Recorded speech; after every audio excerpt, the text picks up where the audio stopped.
I pledge allegiance to the flag of the United States of America and to the republic for which it stands, one nation, under God, indivisible, with liberty and justice for all. All right, let's thank everybody for coming. We will start off the night by swearing in our new council members. I'll invite Larry up.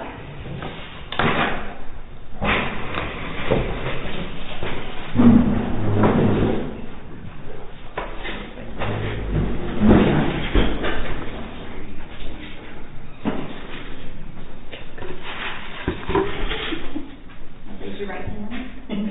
Repeat after me. I, Larry Minor, I, Larry Minor, do solemnly swear do solemnly swear that I will support the Constitution of the United States that I will support the Constitution of the United States and the Constitution of the State of Iowa, and the Constitution of the State of Iowa, and that I will faithfully and impartially, and that I will faithfully and impartially, to the best of my ability, to the best of my ability, discharge all the duties of the office discharge all the duties of the office of City Council Member of City Council Member in the City of Strawberry Point, in the City of Strawberry Point, Clayton County, Iowa, Clayton County, Iowa, as now or hereinafter required by law. as now or hereafter required by law. Congratulations. Thank you very much.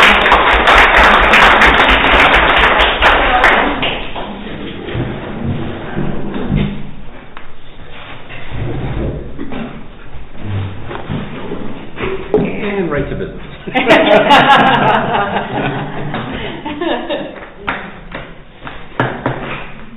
All right, we'll go ahead and do a roll call. Deb? Here. Michelle? Here. Larry? Here. Megan? Here. Sarah? Here. Motion to approve the agenda as presented or amended? So moved. Second. Motion and second to approve the agenda as presented. Any other questions? Now we'll go to vote. Deb? Yes. Michelle? Yes. Larry? Yes. Megan? Yes. Sarah? Yes. All right, on to the consent agenda.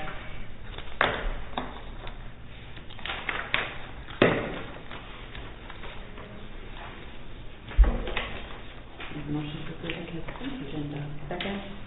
All right, motion is second to approve the consent agenda. Any other questions? Not, we'll go to vote. Michelle? Yes. Larry? Yes. Megan? Yes. Sarah? Yes. Deb? Yes. All right, update. Great. Couple quick updates. First, the farm lease that we talked about several months ago has been executed. Rent has been paid and deposited, so you'll see that in the next month's financial reports. We took a ride up to see the strawberry the other day, and it was a little scary. I took pictures of the inside, and you could see a lot of the outside through the holes.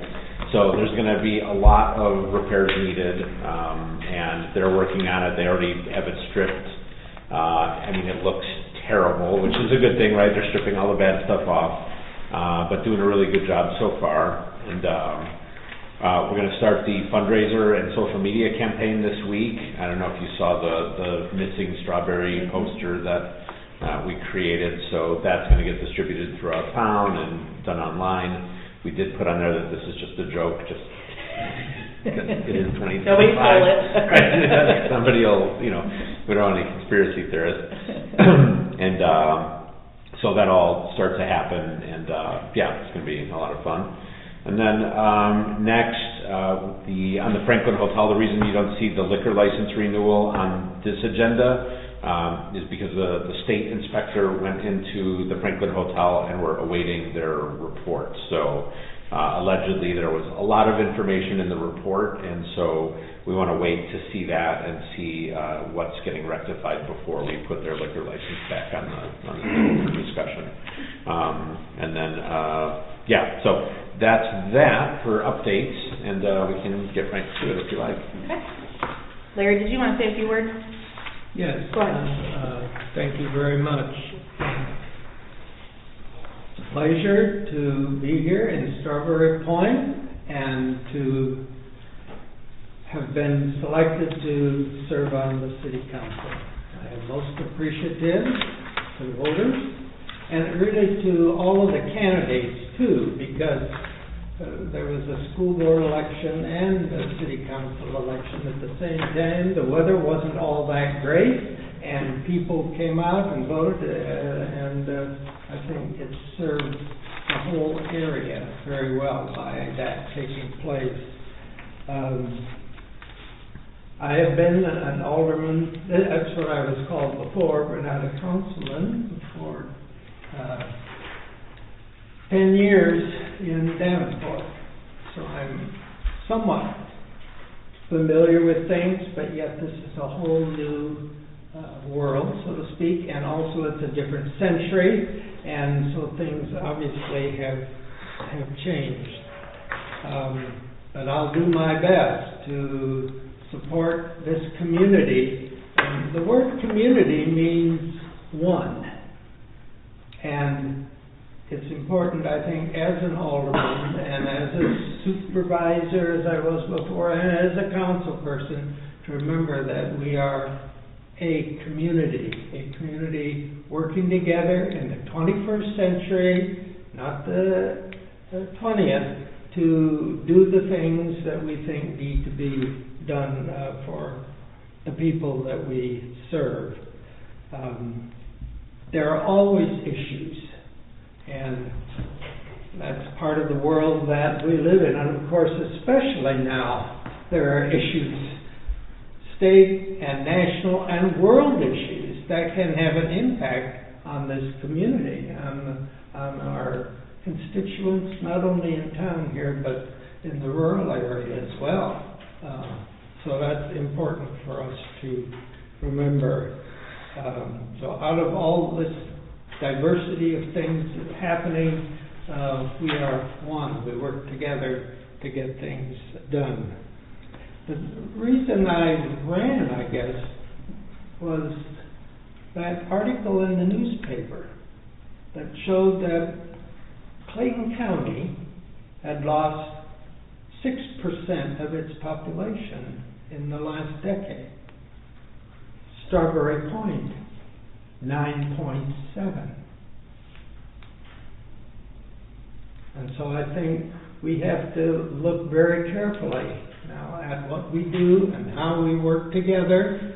I think it's so fortunate that we have an administrator. I've never served in any political office when there wasn't an administrator or someone, who kept track of things and helped us through the complex issues that we face. So I think we have to be thankful for that as well.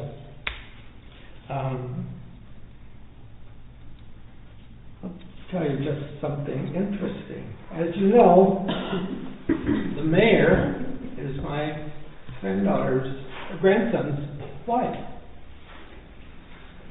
When I was in Davenport, I was a teacher, taught high school seniors.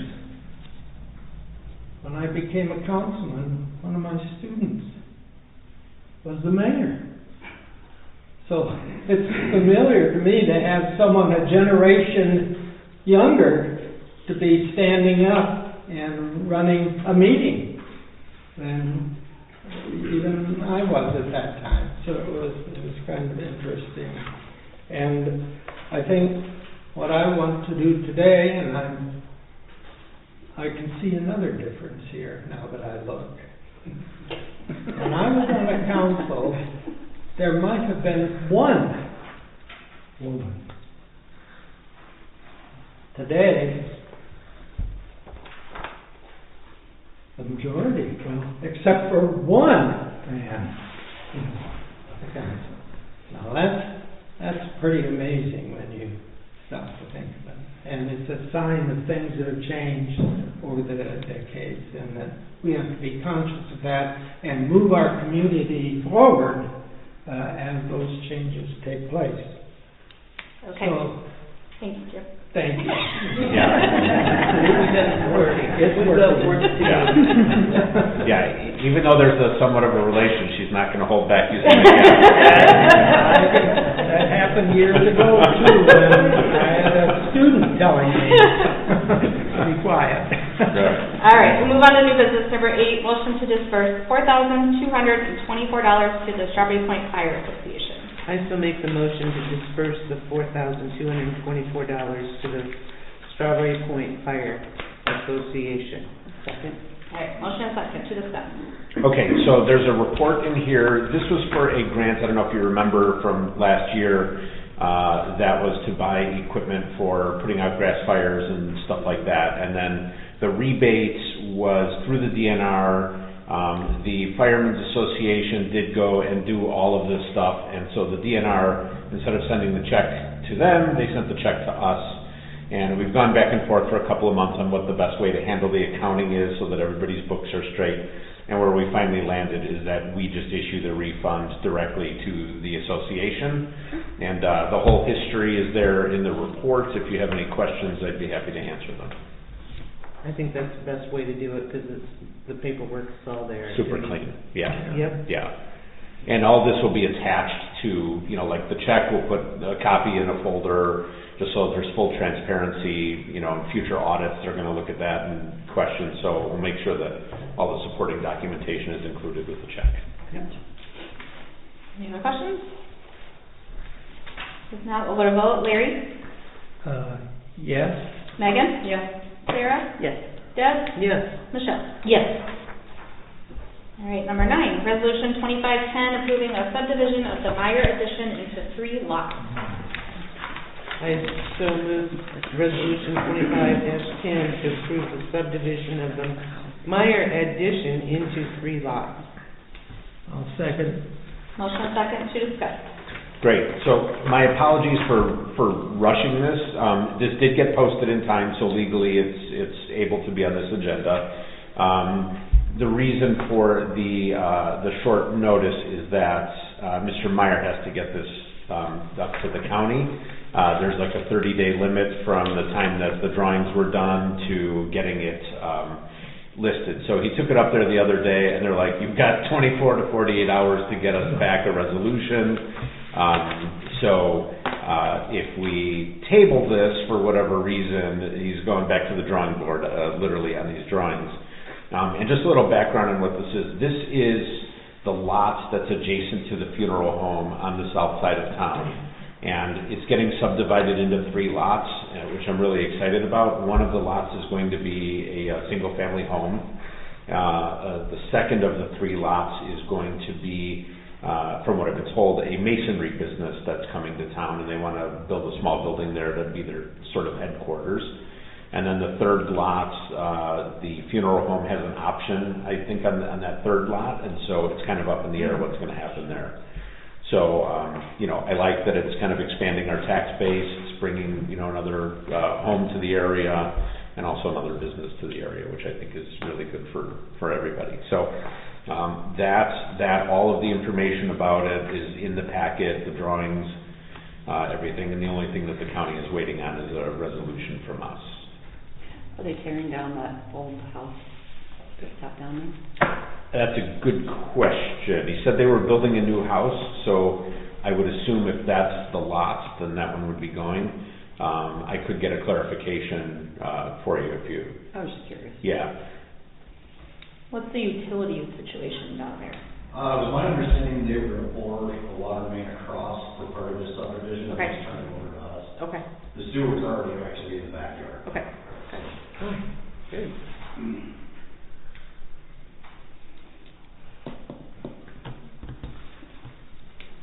All right. Any other questions? Now we'll go to vote. Megan? Yes. Sarah? Yes. Deb? Yes. Michelle? Yes. Larry? Yes. All right, number 10, discussion discuss City of Strawberry Point annual budget. Make a motion. Second. Motion and a second to discuss.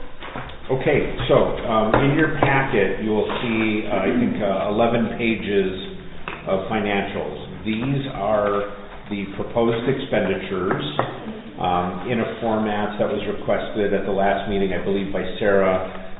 So most of the line items with zeros have been hidden. There's in the background on the spreadsheet, but as far as the printouts, So you can see all of the expenditures by department. We're making adjustments to these numbers in real time. You know, every day we're making some adjustments, and we're trying to keep some notes in some of the columns. I also added a percentage bar there so that you could see the percentage different from year to year. And this would be the percentages measured the current proposed budget against last year's budget. So you can see like there are some line items that are significantly higher. Those are usually capital improvement plan projects that are, you know, listed in there. And there's some, you know, numbers that came down a lot, and that is expenses from last year that we don't have this year. And then we've got the department totals and the total percentage. So it's a lot of information, but I think it reads a lot easier than the budget worksheets that you guys have typically used. And I think it just makes for some expedited conversations here. And you'll still see that there are, and then one thing I should note too is that the total expenditures is overstated by about $100,000, and that is because I'm trying to get clarity from an auditor about how the city administrator's salary should be coded. One philosophy is that it comes out of the city hall budget. Another philosophy is that it's shared between all of the different departments. And it's like having 3 lawyers. I've got 3 different opinions, and so I want to figure out which one is the best way, and then code it that way. So when you look at the total, just know it's about $100K difference. And then this is also the absolute worst case scenario. Like we've budgeted expenditures for the worst case scenario, and we're in the process of finishing the revenue side. We're about 80% done on the revenue side. Still have some more stuff to do. Probably tomorrow and Friday we'll get that completed, and in hopes that next week's meeting we put the revenues, the expenditures together, and then have a differential and a plan on how to pay for the differential. Like the differential will be a deficit. And so that deficit will be paid for out of fund balances being brought forward. I mean, I'm not suggesting we've decided anything, but it could be paid for by revenues brought forward, or, you know, debts if we wanted to, you know, take something to debt instead of using a reserve for it. So we'll have a general plan proposed to you so that you could see like whatever the difference is between the revenue model and the expenditure model. We'll have somewhat of a logical way to get there. And then if the city council is not satisfied with that way forward, then we can start going through and looking at ways to, you know, carve away at some of those numbers. I also plan to have all of the department heads here next week so that we can go through and answer any and all of your questions per department. Budget, vision, like whatever the questions are about how we came to these numbers. And that will be probably the last bite at the apple to get any real, you know, information from department heads on it. And once we get toward the end of the month, we have to start looking at passing the budget. We're in no immediate need. We have the budget hearing has been set for the 26th. Just as a reminder, not just to you folks who already know this, but to the constituents who are listening and watching, that budget hearing is just the property tax budget hearing, and it is by design the worst case scenario. We can make modifications to that down, but we can't ask for more money after that hearing. So just for people listening, if they, you know, got the notice in the mail, saw it online, like that is worst case scenario. And we will we'll go from there. And so the plan here is to, again, have the full budget, all revenues, all expenditures, and a way to fill the deficit at next week's meeting with department heads here. And then my intent is that we've had many weeks to go through some of these numbers. I've gotten some questions here and there. Next week is kind of it. So like, if you want to look at these numbers and really put together your questions, After next week, I'm gonna push back a little bit and say, hey, we were supposed to talk about this last week. So that'll be it. Of course, we can still make changes, but as it gets closer to the end of April, which is our deadline, we don't wanna be, looking at line items at that point. So, any questions about what I've put in front of you? And I'm sorry, I meant to staple these and I forgot, so try not to get I them. like that, thank you. Yes. That's nice, thank you. Oh, good, yeah, that's really, I'm glad that we're gonna add that to the book. And then once the budget is together, this is going to be the budget book, we'll put it in a binder. I know your last budget book was like this thick, it's completely unnecessary. So we'll have revenues tab, expenditures tab, fund balance, and all the pertinent stuff, but I like it this way because any of our constituents can open this budget document, look at it, and understand it. Right. Whereas some of our older budgets, it's great for accountants and finance people, but it's bad if you're trying to figure out what the deal is. This is layman terms.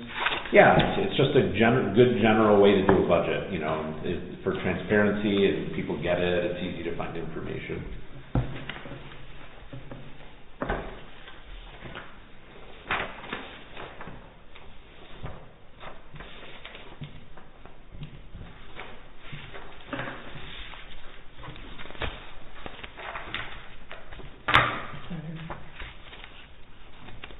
Go ahead, you can just Go ahead. You can just ask.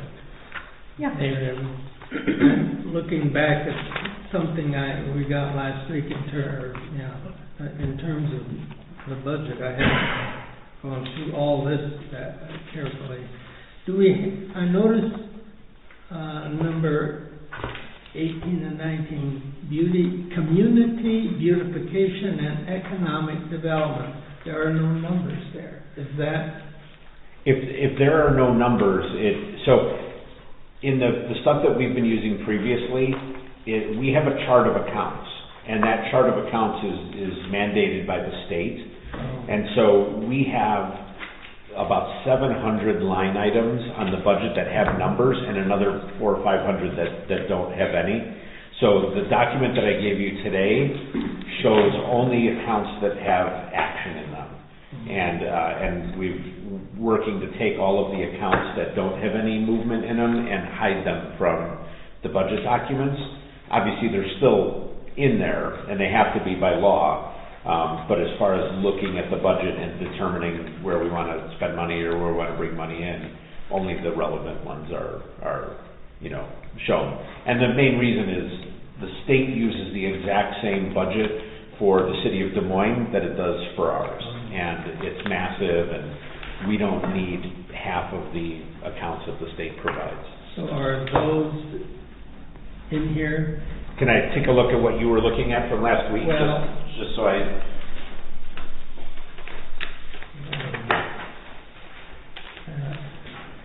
Okay, so these are just the fund. These are just the fund balances. Oh. So those are funds that are sitting in balance right now, and if it has a zero balance in it, it means that within the last 3 years, it would have had some balance in it, which is why but there's not a current balance in it, which is why it's showing a zero. So, but that number, or those numbers still will be in Yes, those are going to be so next week, we're going to have the revenue document that goes on top of this. We're going to have this, and then the fund balance document that goes underneath it. And that's the summary of the fund balance that you're looking at from last week. Yeah, and it'll all be in a binder, and there will be tabs on there that'll tell you which is which. So you'll be able to tab revenues, expenditures, fund balance, debt service. And so every number in and every number out will be expressed. Okay. Thank you. You're welcome. Any other questions?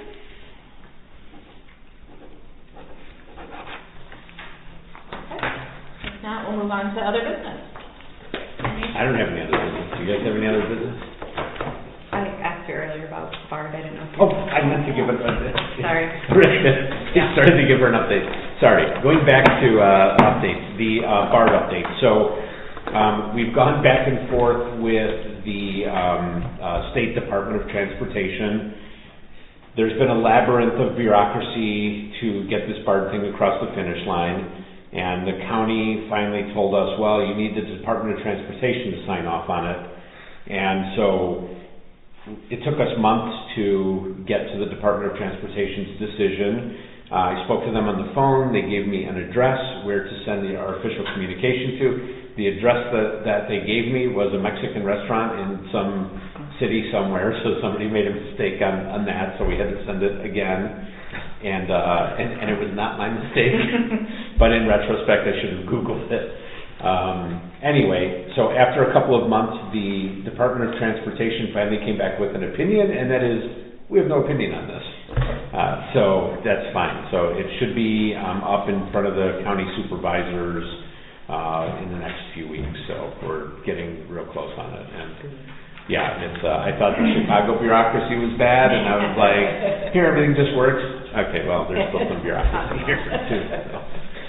But it's getting there, and it should get across the finish line. And the property owner has been in the loop the whole time. BART has been in the loop the whole time, so we've got like an email communication chain going, so every time there's an update, everybody kind of knows where it's at. But yeah, so we're getting there. Thanks for reminding me. Yeah. Motion to adjourn? Second. Okay. Thanks, everybody.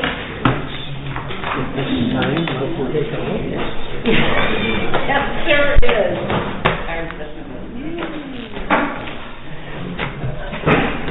Thank you. You're welcome.